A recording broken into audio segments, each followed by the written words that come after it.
রাজি হওয়া। আমি রাজি না হয়ে অনেক বড় অন্যায় করেছি বলে এখন আমার মনে হয়, কারণ আমি ফেল। আমাকে 8 সেমিস্টারে ফেল করানো হয়েছে, আমাকে 7 সেমিস্টারে ফেল করানো হয়েছে, আমাকে অনার্স ফাইনাল ইয়ারের ভাইবায় ফেল করানো হয়েছে, আমাকে বিভাগের রুমে কোনো মহিলা শিক্ষকের অনুপস্থিতিতে আমাকে দরজা আটকে জোর জবরদস্তি করা হয়েছে, আমাকে একা করে ফেলা হয়েছে, এক এক ঘরে করে দিয়েছে শিক্ষকেরা। প্রতিবাদ করা আমার অন্যায় ছিল।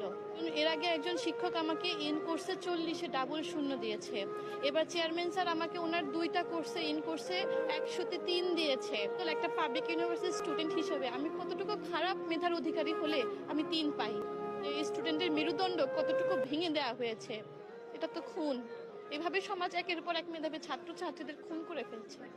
আমার মতো এরকম আমার বিভাগেও অনেক আছে, আমার ক্যাম্পাসেও অনেক আছে, কেউ প্রকাশ করে না। আর আমার ভবিষ্যৎটা নষ্ট করে দিয়েছে। আমি এখন পর্যন্ত বিচার, আমার কি তাহলে